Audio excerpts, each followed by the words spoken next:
보면은 아까 그랬어요. 제가 가치 투자는 뭐냐? 본질 가치보다 저평가된 자산을 사서 시간이나 비용을 써서 수익을 내는 방법. 딴 사람들이 싸게 팔 때 샀다가 좀 기다렸다가 또는 뭔가 가공을 거쳐서 비싸게 파는 게 가치 투자예요. 그러면 저평가된 자산은 어디서 오냐? 이게 제일 중요한 거 아니겠습니까? 저평가된 자산은 네 가지에서 오는 것 같아요. 자, 여기서 여러분들은 메모하셔야 돼요. 또는 요거를 잘라다가 여러 차례 반복해 가면서 영상으로 보셔야 돼요. 저평가된 자산은 첫 번째, 내가 그 자산에 대해서 더 잘 알 때 생깁니다. 예를 들어서 아까 당근마켓에서 골프채에 대해서 아무것도 모르는 사람으로부터 나는 좀 아니까 그 브랜드에 대해서 알고 살 때. 이러면 저평가된 자산을 살 수 있어요. 두 번째, 다른 사람들보다 좀 더 오랜 시간을 기다릴 수 있을 때. 그때는 저평가된 자산을 살 수가 있습니다. 예를 들어서 제가 예전 한 2022년부터 해가지고 인플레이션이 지나가면 돈을 버는 주식을 사야 됩니다라고 얘기를 계속 했어요. 아, 인플레이션이 언제 지나가는데? 아, 지나가요. 6개월이 될지 1년이 될지 2년이 될지 모르지만 지나갑니다. 그런데 2년 후에 2배가 될 수 있는 게 확실한 투자처가 있다면 왜 안 기다립니까?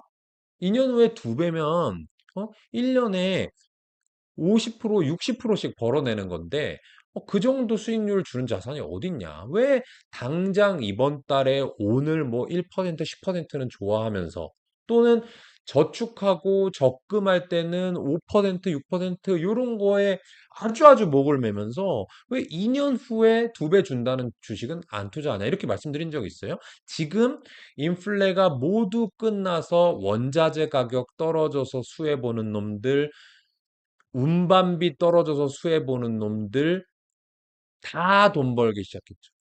저희 회사도 올해 2024년에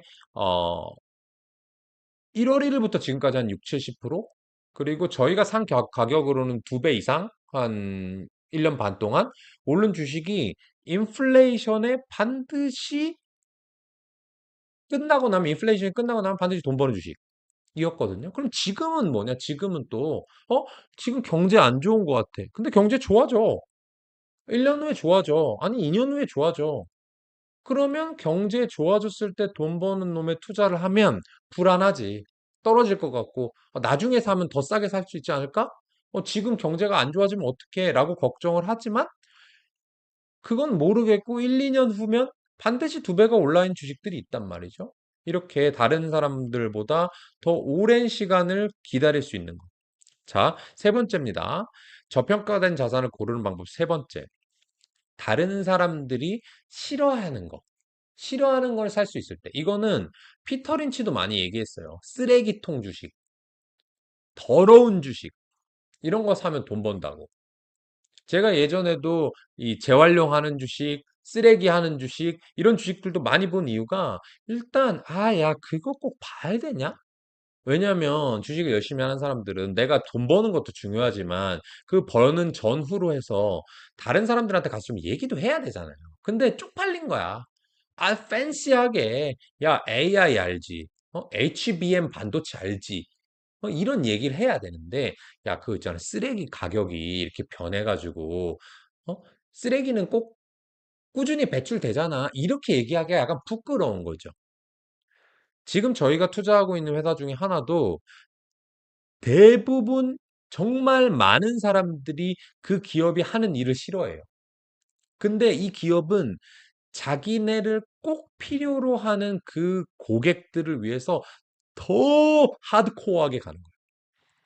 싫어하는 사람들이 더 싫어할 것 같아. 제가 뭐라고 얘기할 수는 없어요. 무슨 주식인지 들통이 나니까. 저희 고객이 되시면 알 수 있지만 사람들이 싫어해. 심지어는 저도 약간 걱정이에요. 이 주식을 이번 분기에 샀단 말이에요.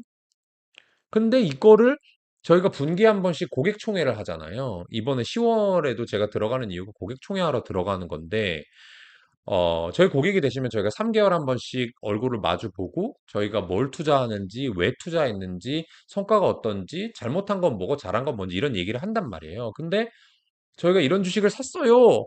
라고 얘기하기가 부끄러울 것 같은 거야. 씨, 이거 어떻게 얘기하지? 그게 큰 걱정이었어, 실제로 투자할 때. 사람들이 싫어한다는 거예요. 그러면 저평가된 가능성이 분명히 있는 거죠. 마지막 저평가된 자산 마지막입니다. 다른 사람들이 무서워할 때 투자하면 저평가된 주식을 살 수 있습니다. 예를 들어서 저희가 코로나 때 카니발 코퍼레이션이라고 하는 크루즈 주식을 샀다라든지 코로나가 한중간이 지나고 나서 SM 엔터테인먼트, 덴티움 임플란트, 티웨이 항공 이런 거 샀던 거. 다들 안 될 거야, 망할 거야. 또는 저희가 투자하지 못해서 지금 상당히 안타깝게 보고 있는 바닥에서 10배 이상 오른 미국의 중고차 업체, 카바나, 부도 날 것 같아 라고 했던 거. 또 그거랑 비슷한 저희가 이미 수익을 내고 여러분들께 유튜브 영상으로도 보여드렸던 하와이 은행. 이거 망할 것 같아. 하지만 우리가 보니까 안 망할 것 같아. 사람들이 아까 세 번째가 싫어하는 주식을 사면 저평가됐을 때 투자한다, 할 수 있다고 했는데, 사람들이 무서워한다? 그 주식을? 또는 그 업종을? 또는 지금 주식시장에 투자하는 것 자체를 무서워한다? 라고 하면 저평가된 거죠. 자, 정리해 볼게요. 누구나 가치 투자를 쉽게 할 수 있어요. 어떻게 하면 된다? 본질 가치보다 저평가됐을 때 사면 된다. 근데 어떤 게 본질 가치입니까? 본질 가치를 어떻게 계산합니까? 이거 고민 많으시죠? 저도 설명하기 어려워요. 이거 가르치려면 회계부터 시작해야 돼. 재무제표부터. 근데 나는 도저히 재무제표는 잘 모르겠어. 아직 공부가 덜 됐어. 하지만 저평가된 자산이 있습니다. 어떻게 보면 되냐? 첫 번째, 내가 더 잘 아는 곳. 두 번째, 다른 사람들보다 좀 더 오래 기다릴 수 있는 자신이 있을 때. 세 번째, 다른 사람들이 싫어하는 주식일 때.